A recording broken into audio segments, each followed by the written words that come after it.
Are you going to sue Blake Lively too? Into oblivion, Megan. Wait till you see this lawsuit. Long before the drama erupted, there was genuine excitement in the air over the news that It Ends With Us, a best-selling novel with a fiercely loyal fan base, would be making its way to the big screen. Justin Baldoni, known for his passion projects and heartfelt storytelling, was set to produce and direct. Fans of the novel cheered. After all, Baldoni had previously shown empathy and a knack for tackling emotionally driven stories. But beneath the polished PR statements and bright smiles, there were quiet murmurs. Even before filming began, some in the production team noticed Lively pushing to be more involved than a lead actress typically would. Small creative suggestions turned into bigger ones. Comments on set design, storyline tweaks, and even proposals for changing certain aspects of the protagonist's backstory. Nobody raised alarms in those early days, though. After all, sometimes the best ideas come from unexpected places. And if an A-list star wanted to lend her creative input, who was going to say no? Still, the seeds of tension were planting themselves. Some behind-the-scenes players, especially those close to Baldoni, felt uneasy. Was Lively's input going to elevate the movie or derail a carefully laid plan? The novel's fans were protective of the original storyline, and tampering too much risked alienating them. Yet, with an actress of Lively's caliber, the assumption was that everything would stay professional and constructive. No one envisioned the massive storm that was brewing. That's the thing about the film industry. On the surface, everyone's smiling, everyone's praising each other's work. But backstage, concerns fester. The hush-hush nature of early production only heightened the suspense, leaving many to wonder if Lively's increasingly bold moves were a sign of unwavering dedication, or the first hints of a power play. But that wasn't the whole story, because once filming officially started, the real drama erupted. When cameras finally started rolling, many expected an efficient, united set. The cast boasted talented newcomers alongside seasoned pros, and Justin Baldoni was at the helm. At first glance, everything looked normal. But those who actually worked on the production began leaking tales that told a different story. Tensions escalated when Lively started replacing department heads with her own people.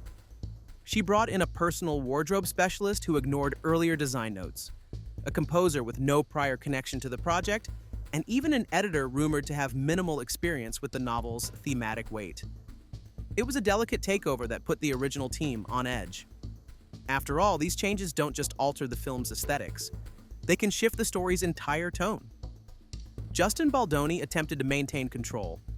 By all accounts, he had spent years visualizing how to adapt the novel in a way that honored the original story and resonated with its fans. But day by day, his role felt marginalized. Team members loyal to Baldoni described him looking frustrated, sometimes holding emergency discussions to try to salvage story elements that Lively's alterations threatened to erase.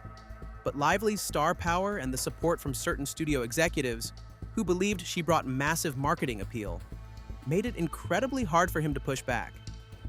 It's one thing to push creative boundaries behind the scenes. It's another to completely blindside a studio with a stunt no one saw coming. According to multiple insiders, Blake Lively stepped far beyond her role as an actress when she allegedly orchestrated a secret screening of an unfinished cut of the film. The details read like something out of a Hollywood thriller. Lively reportedly copied a raw, unpolished version of the movie onto a hard drive, one that was meant strictly for internal viewing, and brought it along on a flight to a literary event. There, she held a surprise preview for a small audience, presumably eager to garner positive early buzz or show her personal take on the film to influential figures. But to the studio, Justin Baldoni, and everyone else who'd been carefully planning the film's release strategy, it felt like a betrayal. Why would Lively do such a thing? Theories abound. Some suggest she wanted to prove her version of the film resonated better with the novel's community than what the official team had planned. Others speculate it was a power move to box the studio into accepting her preferred edits. In either case, the fallout was severe. Studio executives were blindsided, furious, and worried. Justin Baldoni, who had remained patient despite the mounting tensions, was said to be livid behind closed doors. He took this incident as a direct challenge to his authority and an insult to the entire production team. Almost overnight, any veneer of cordial relations evaporated. Lawyers were called, emergency meetings were held, and confidentiality clauses were cited. Staff members who were already uneasy suddenly found themselves at the center of a raging storm, unsure whether they'd be forced to testify about who authorized what. As news of the Rogue screening leaked, fans of the novel were baffled. Why would an actress risk sabotaging her own film by circumventing standard protocol? Meanwhile, the tabloids had a field day, painting Lively as a Hollywood diva and Baldoni as the passionate creator scorned. Some outlets cast Lively's move as a naive attempt to garner fan support before the studio's official marketing campaign. Others labeled it as pure hubris. But it didn't stop there, because soon after the screening scandal, the legal fireworks really began. And they would draw in not just Lively and Baldoni, but also a certain other massive star who had up until then remained somewhat in the background, Ryan Reynolds. When attorneys enter the scene, you know a Hollywood saga is headed into even trickier territory. And that's precisely what happened next. In the wake of Lively's unauthorized screening, lawsuits and counter-lawsuits sprang up like wildfire. Baldoni's legal team, led by a vocal attorney named Brian Fredman, accused Lively of contractual breaches and tarnishing the project's carefully managed release plan. They also claimed she defamed Baldoni by insinuating he was complicit in the meltdown. Lively, for her part, filed multiple motions that aimed to keep Baldoni and his legal counsel quiet. She argued that ongoing public statements from Baldoni's side were harming her reputation. The request? A strict gag order. If granted, it would have prevented Baldoni or anyone in his circle from discussing the case at all. But the judge quickly shot it down, citing freedom of speech and a lack of compelling evidence that Lively's reputation was being unfairly attacked. The court allowed Fredman to continue speaking to the media. That ruling was a turning point. Freed from the threat of legal muzzling, Baldoni's camp started releasing bits of evidence, emails, text messages, internal memos, that painted a damning picture of Lively's actions. And each new leak was accompanied by commentary that further fueled a media frenzy. Lively's response was to deny any wrongdoing, but her voice was nearly drowned out by the avalanche of leaked details. Enter Ryan Reynolds. Known for his wit and near-flawless image as a supportive husband and comedic force, Reynolds now found himself swirling in rumors that he had nudged Lively's takeover attempts.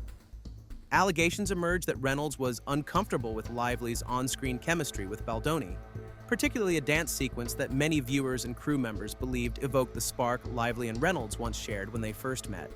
The question on everyone's mind was this: had the couple's previously charmed life in Hollywood been built in part on behind-the-scenes manipulations? Or was this merely the internet's attempt to knock a famous duo off their pedestal? Even among loyal fans, seeds of doubt took root. And that doubt only grew as the legal drama spilled over into the court of public opinion, leading to canceled deals, worried investors, and a flood of negative headlines that threatened to drown every party involved. But if you thought the backlash would be confined to social media chatter and a few sensational tabloid pieces, the actual industry fallout told a much darker tale. When a story gets big enough, it escapes the confines of rumor blogs and leaps into the mainstream, capturing the attention of both the general public and influential decision-makers. That's precisely what happened here. Suddenly, it wasn't just die-hard fans of the novel or Hollywood gossip hounds paying attention. Every outlet, from entertainment news channels to business publications, was dissecting the fiasco surrounding It Ends With Us. The blow to Lively's career might seem surprising, but Hollywood has an unspoken rule. You can be demanding, but if you become a headache for the entire production, from the director to the marketing team, your future roles could be at risk. People working in big studios want to avoid PR disasters, budget overruns, or behind-the-scenes disputes that might scare off other talent. As for Justin Baldoni, his image pivoted from rising star behind the camera to embattled filmmaker. Yet, paradoxically, many saw him as the underdog, bravely standing up against a high-profile couple wielding immense influence.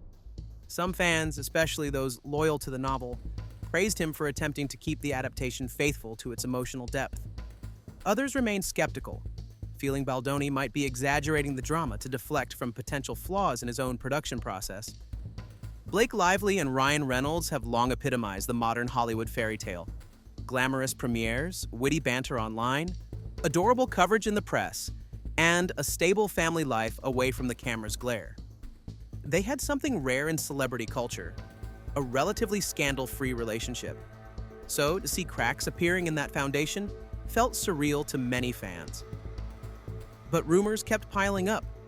Some said that Reynolds, far from being just a bystander, was actively encouraging Lively to muscle her way into the driver's seat of the production. Others claimed he had grown resentful of how intimately Lively and Baldoni connected over the narrative's emotional weight and the intensity required for certain scenes.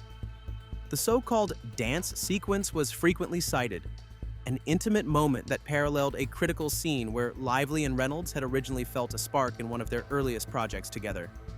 To outsiders, it might sound like petty jealousy, but jealousy in Hollywood, with its swirling ecosystem of paparazzi flashbulbs and inflated egos, can become a hidden motivator for some truly baffling actions.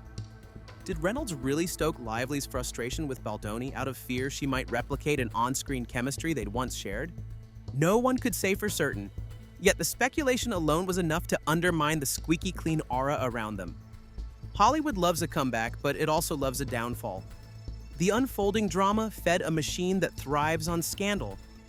Tabloid headlines grew more dramatic, featuring words like exposed, revealed, and betrayal on an almost daily basis. One moment that fanned the flames was an unconfirmed rumor that Lively had threatened to back out of all promotional commitments if Baldoni didn't withdraw certain unflattering statements. This alleged ultimatum, if true, would have spelled doom for the film's marketing campaign, leading some to label Lively as manipulative and controlling. Her representatives swiftly dismissed the claim, calling it fabricated nonsense. Yet the rumors stuck, further complicating attempts at damage control. So while some fans clung to hope that Lively and Reynolds could emerge unscathed, industry insiders privately murmured that their once impervious brand had taken a hit that might be impossible to mend. Because in an era where social media often decides who rises and who falls, momentum was clearly turning against them. Where does it all end? So here we are at the culmination of a saga that feels stranger than any Hollywood script. A film adaptation meant to move audiences and pay homage to a beloved novel instead became a battleground of epic proportions. At the heart of it all stand Blake Lively and Ryan Reynolds, two stars whose combined charm once seemed untouchable, and Justin Baldoni, a director-producer forced into the role of reluctant whistleblower. What happens next? Will Lively's reputation recover if the final version of the movie is ever released? And if it manages to pull in the numbers that might redeem her in the public eye? Or is this scandal too big, too ugly, to simply blow over in an industry that's constantly looking for the next big star who can promise a smooth production? Ryan Reynolds might still have box office clout, but even that may not be enough if studios decide they want zero association with ongoing drama. Some argue that Hollywood is famously forgiving when money and ratings are high. After all, many stars have weathered controversies and come back swinging. Perhaps Lively and Reynolds will find a way to rebrand, to shift blame toward miscommunication or creative differences, and see their careers bounce back. Others believe their shining star has finally dimmed, and that the tarnish might be permanent, especially for Lively, who has been pegged as the main aggressor in this fiasco. Baldoni, on the other hand, may use the chaos to his advantage. In the public's eyes, he could transform into a creative underdog who fought valiantly for the artistic integrity of a beloved story. But that victory isn't guaranteed. Court battles cost money, leaks can paint narratives in complicated color, and Hollywood memories can be short when sensational controversies fade. Where does it all end? Perhaps in another round of depositions, or in a hush-hush settlement that tries to sweep the drama under the rug, or maybe in a grand, very public court battle that rips open more secrets than anyone ever intended. One thing's certain, no one involved will leave this fight exactly as they entered it. The world has seen a side of Hollywood's golden couple that might be hard to forget, and Justin Baldoni's role as the good guy or the misunderstood director remains for each observer to judge. So the next time you see a polished trailer or watch a star's glowing red carpet moment, remember the cautionary tale buried behind the glitz. Sometimes the brightest smiles hide the darkest disputes. And sometimes the biggest names can't outrun the fallout when rumors become reality. The drama might not be over, but we've uncovered enough twists and turns to keep you questioning everything you thought you knew about these seemingly perfect A-listers. And if there's one lesson to be learned, it's that in Hollywood, nothing, no matter how golden, stays immune from scandal forever.